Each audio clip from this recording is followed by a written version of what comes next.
तेजस्वी यादव आज full mood में थे। मगनीलाल मंडल जो है को उन्होंने अपने राजद में घर वापसी करवाई है और उसके बाद एक एक करके एनडीए के धागे खोलते हुए दिखे। एक एक करके वो ये बता रहे थे कि अब चुनावी साल है, अब इस चुनावी साल में कूद कूद के मेढक की तरह जो है वो भाजपा के केंद्रीय मंत्री, यहाँ तक कि प्रधानमंत्री मोदी भी अब बिहार की मन की बात करेंगे रेडियो से। सुनिए तेजस्वी यादव को कि किस तरीके से एक एक करके वो एनडीए का धागा खोल रहे हैं। खुशी की बात है आज कि हमारे अभिभावक, बड़े समाजवादी नेता, हमारे पिताजी के मित्र और सहयोगी रहे आदरणीय मगनीलाल मंडल जी पुनः राष्ट्रीय जनता दल में उन्होंने वापसी की और उनके पार्टी में वापस आने पर मुझे पूर्ण भरोसा है कि सभी सामाजिक न्याय के विचारधारा वाले जो आवाम है, जो जनता है, इस निर्णय का स्वागत करेगी और एक समाजवादी विचारधारा को मजबूती मिलेगी। हमारा दल मजबूत होगा, हमारी विचारधारा और मजबूत होगी।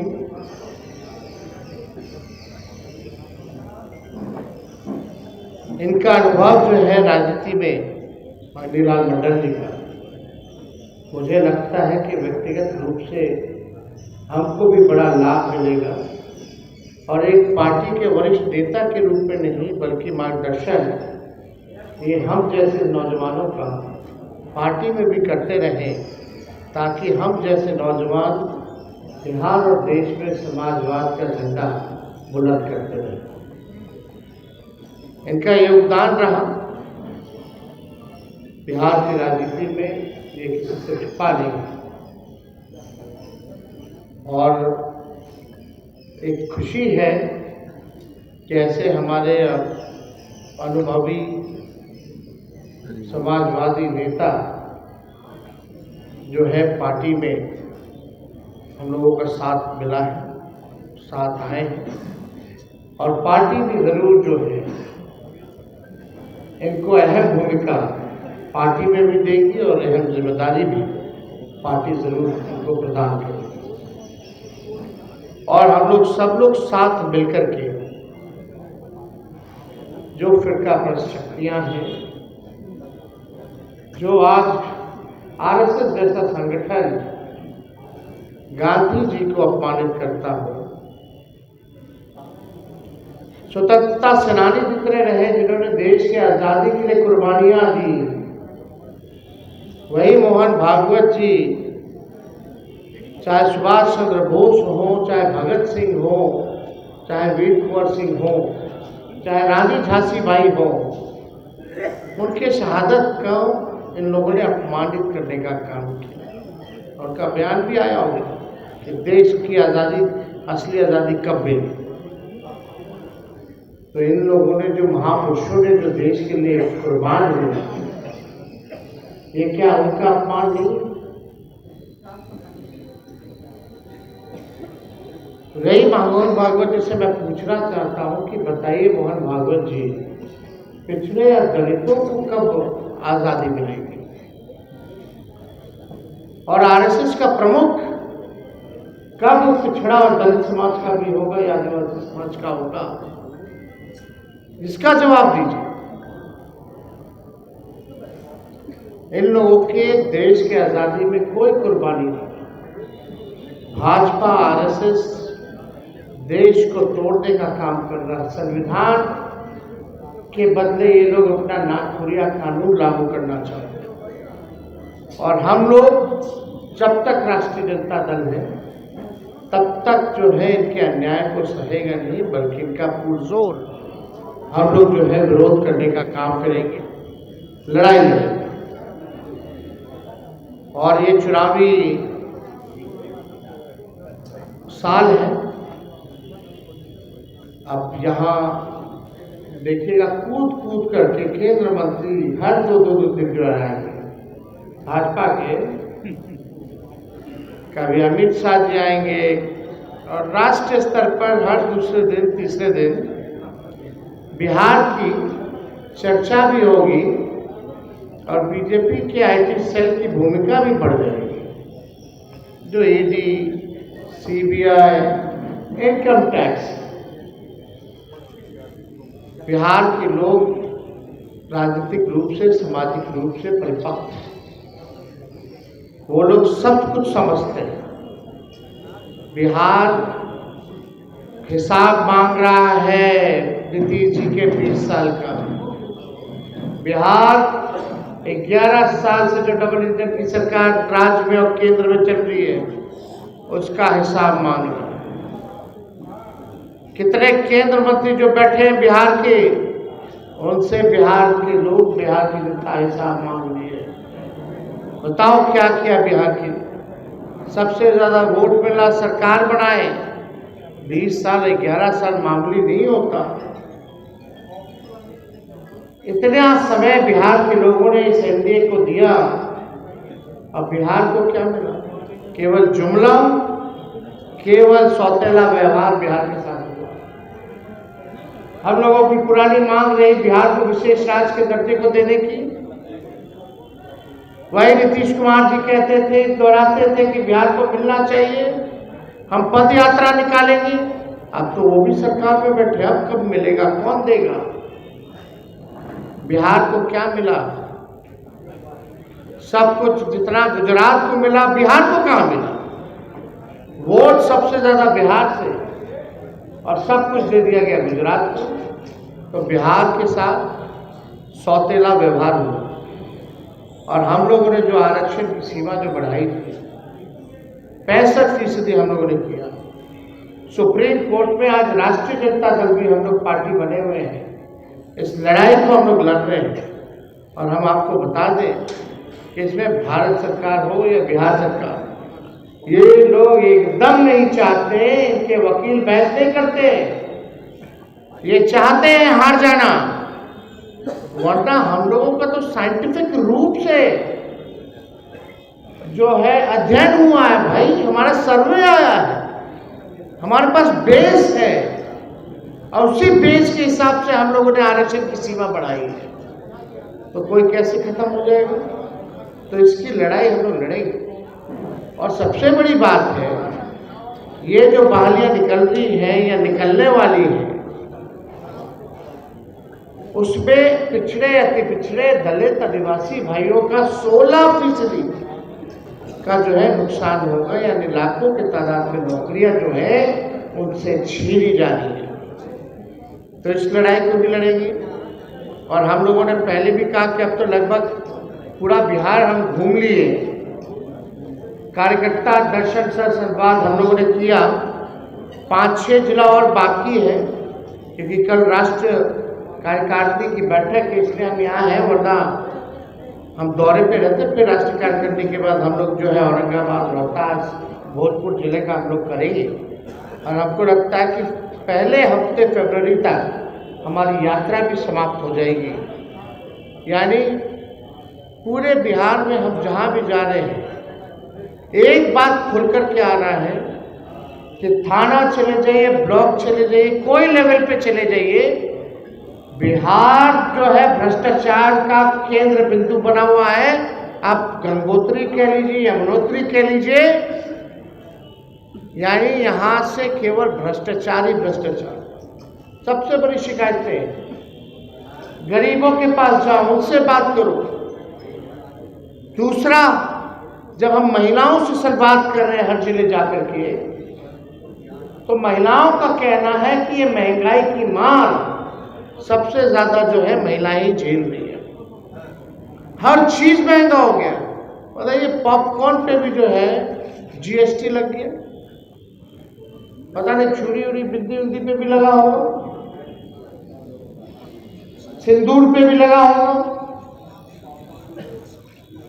एक बच्चा बीमार पड़ जाए तो घर चलाना मुश्किल। गैस सिलेंडर 1200 रुपए, बिजली बिहार में सबसे महंगा मिलता है पूरे देश में। कमाई कम है लोगों की, खर्चा ज्यादा है। और इसी रिपोर्ट में जब जाति आधारित गणना कराए तो किसका कितना शैक्षणिक है, किसकी क्या आर्थिक स्थिति है, उस रिपोर्ट में गरीबी का रिपोर्ट आप लोगों ने पढ़ा होगा। 94 लाख ऐसे परिवार है जिसका आय 6,000 रुपए से कम है। आज सरकार उनके लिए क्या कर रही है, क्या सहयोग कर रही है, क्या विजन है? और नीति आयोग के रिपोर्ट में देखिएगा बिहार बेरोजगारी, पलायन, गरीबी में अव्वल राज्य में है। 20 साल से राज कर रहे हैं, 11 साल से वहां इतने केंद्र मंत्री क्या कर रहे हैं लोग? केवल अपनी राजनीति रोटी सेकते हैं। हिंदू मुसलमान नफरत की राजनीति, भेदभाव तोड़ने की राजनीति, और केवल कुर्सी पे बैठ के, सरकार में बैठ के मलाई खाना, यही काम है। लेकिन बिहारियों को क्या मिला? 94 लाख परिवार। इसलिए हमने वादा किया है कि हमारी सरकार बनेगी तो 1 महीने के भीतर मां बहन मान योजना की हम लोग शुरुआत करेंगे, जहां माताओं बहनों को 2500 रुपए डायरेक्ट खाते में हम लोग देंगे। 200 यूनिट फ्री में बिजली देंगे। विधवा, वृद्धा, दिव्यांग लोगों का जो 400 पेंशन है, बगल के राज्य झारखंड में 1000 रुपए है, यहाँ मात्र 400 है। इसको बढ़ा करके हम लोग 1500 रुपए करने का काम करेंगे। ये 5 लाख नौकरी हम लोगों ने दिया। वही चाचा कहते थे कहाँ से लाएगा, अपने बाप के पास से पैसा लाएगा। हमने जो लकीर खींची है उसी के आगे पीछे ये लोग जो है बात कर रहे हैं। आज वही चाचा कहते हैं 20 लाख नौकरी देंगे। पता नहीं कहाँ कितना दिया नहीं दिया, जब से सरकार गई एक भी नौकरी नहीं। तो लोग जो है, चाहे छात्र, युवा, नौजवान, सब परेशान है। माताएं बहनें सब परेशान है, बुजुर्ग हो वो परेशान है, खिलाड़ी परेशान है, बिहार के दिव्यांग परेशान है। कोई भी ऐसा वर्ग, ऐसी जाति ना हो जो इस मौजूदा सरकार से परेशान है। तो हम लोग जो कहते हैं वो करके दिखाते हैं। और आगे भी देखिएगा जो हम लोग कर रहे हैं, इन लोगों के पास, नीतीश जी के पास अब विजन नहीं रहेगा, अब तो हाईजैक हो रखे। ठीक कहा मंगनीलाल मंडल जी ने, 3.5 व्यक्ति जो हैं वो सरकार चला रहे हैं और पार्टी चला रहे हैं। असल में वो सरकार अब पार्टी, मुख्यमंत्री का चेहरा आगे करके वो पूरी तरीके से बिहार को लूटने का काम किया। और हमने तो पहले भी कहा, डीके बॉस जो है वही सुपर सीएम है।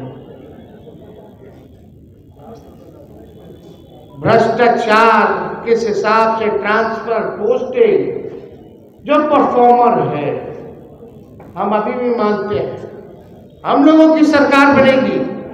परफॉर्मेंस बेस्ड ट्रांसफर पोस्टिंग होगा। जो परफॉर्म करेगा उसको अच्छी पोस्टिंग मिलेगी, जो अधिकारी परफॉर्म नहीं करेगा, जो काम नहीं करेगा, उसको सेटिंग होगी।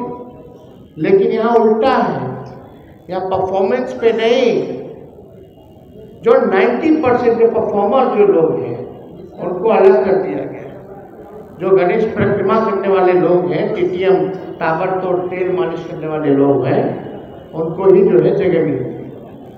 आज देख लीजिए वो गांधी मैदान जहाँ नियुक्ति पत्र मिलता था 17 महीने में, लोगों के चेहरे में खुशी थी, एक उम्मीद थी, उमंग था। आज वही छात्र अभ्यर्थियों को गांधी मैदान जेपी की मूर्ति के सामने कूटा गया, पीटा गया, देह टूट गया, माथा फट गया, आंख में आंसू है और निराशा छाई हुई है। ये है असली एनडीए की सरकार। और आगे भी देखिएगा इन लोगों के पास कोई विजन नहीं। एक बार हम लोग पूरा बिहार घूमेंगे, इसके बाद हम लोग काम कर रहे हैं कि बिहार को अव्वल राज्य में हम कैसे ले जाएं, बिहार को आगे कैसे बढ़ाएं, तरक्की बिहार के लोगों को कैसे हो, इसके लिए ब्लूप्रिंट हम लाने का काम करेंगे। और हमारे पास विजन है और रीजन भी है,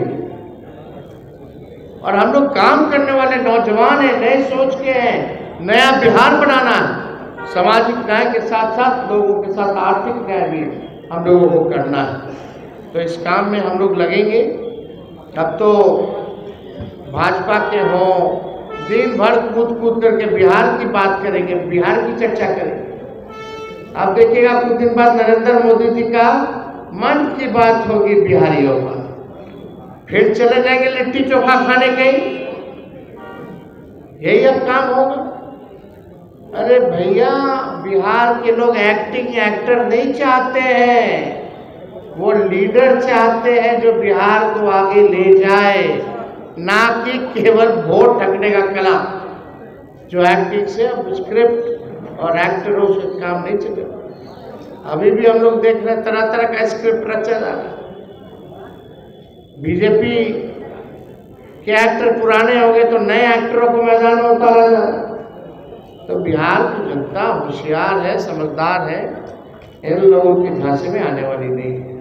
और कोई पत्रकार भाई, अगर आप लोगों का कोई, तो आपने सुना जिस तरीके से तेजस्वी यादव ये बताने की कोशिश कर रहे हैं कि उन्होंने जो 3 योजनाएं लोगों के लिए लाई हैं, वो योजना जो है उनकी राष्ट्रीय कार्यकारिणी की बैठक भी है और वो इस योजना पे भी चर्चा होगी आने वाले समय में। क्या मंगनी लाल मंडल को पार्टी का जो है राजद पार्टी का प्रदेश अध्यक्ष भी बनाया जा सकता है? इस सवालों पे उन्होंने बहुत कुछ तो नहीं कहा, लेकिन इशारों में यहाँ तक कह दिया कि मंगनी लाल मंडल को बहुत ही अच्छा पद दिया जाएगा। फिलहाल इस खबर में इतना ही। बने रहेगा प्रेस के साथ। धन्यवाद।